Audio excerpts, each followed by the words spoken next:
one of my favorite biblical character is a prophetess whose name is Huldah.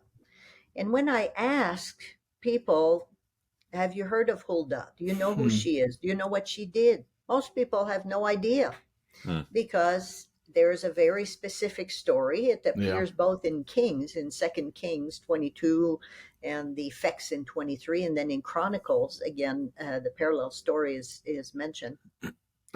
But what I see is another one among many. Miriam was a prophetess, Deborah was a prophetess and a judge and military strategist. And, when we forget to look at those details and see what is involved in doing this work as a judge.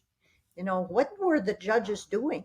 Were they like our judges? Well, I think that the judges from the Bible also had a position related to the religious cult of the community, because what did they use to judge? They used the law of Moses. So when I look at Deborah, it wasn't just the law out of thin air of nice wisdom and Christian counseling, which is all wonderful. But the thing is, she had a paradigm that she used as a judge to help people. And the prophets and prophetesses, obviously, throughout the Hebrew Bible, had the Torah and the law of Moses as the foundation of their message. So we find that in the words of the prophetesses. And so Huldah, this almost unknown female character in the story of Josiah's reform. Well, if I ask people, have you heard of Josiah's reform? Everybody's heard about Josiah's Right. reform. But do you know how the reform came about? It was because of Huldah Yeah. and her message when she saw the scroll. And the story in 2 Kings is that Josiah sends the high priest, Hilkiah, to pay the workers in the temple as they're doing renovations. And Hilkiah says, I found this scroll. Gives it to Shaphan, the scribe, who looks at it. They know it's a Torah, a portion of the Torah.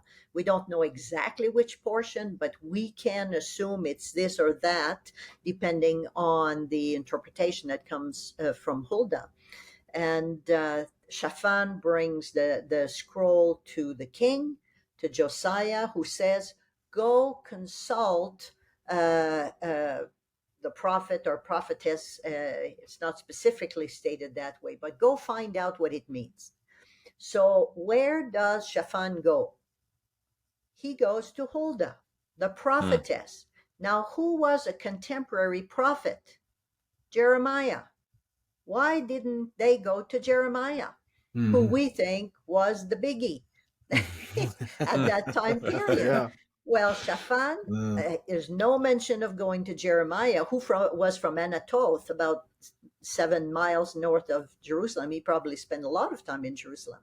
But Huldah was a prophetess who lived in Jerusalem, and they go directly to her. And what does she do?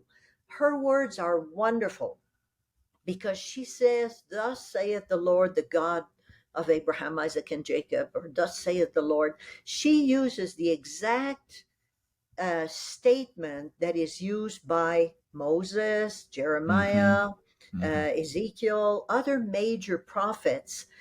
But we don't often see a prophetess be so specific as to the prophetic language that is used in her discourse, and also her interpretation. She says exactly the same thing that Jeremiah was telling the people. And she says, Jerusalem will be destroyed. Right. You have refused to repent. And so she gives the proper and accurate interpretation of the Torah. So they come back to Josiah, who, of course, had rent his clothes and realized that what he had seen was timely for the day. So Huldah knew the signs of the times. Huldah knew the Torah. Huldah knew the words of Moses, knew the law.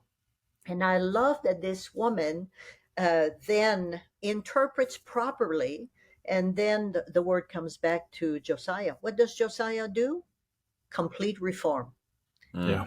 The reform is as a result of the words of this fabulous prophetess Huldah, who Yeah. was a woman of God, who knew the scriptures, knew the what was going on in society, was probably heartbroken by Yeah. seeing the sins and the syncretism in the community.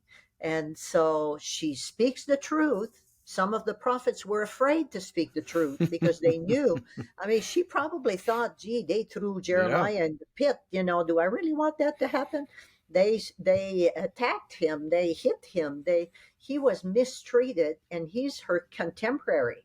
So Wow. I look at Huldah as being a woman of courage, a woman of knowledge, a wise woman, and one who speaks the truth and brings about this major reform.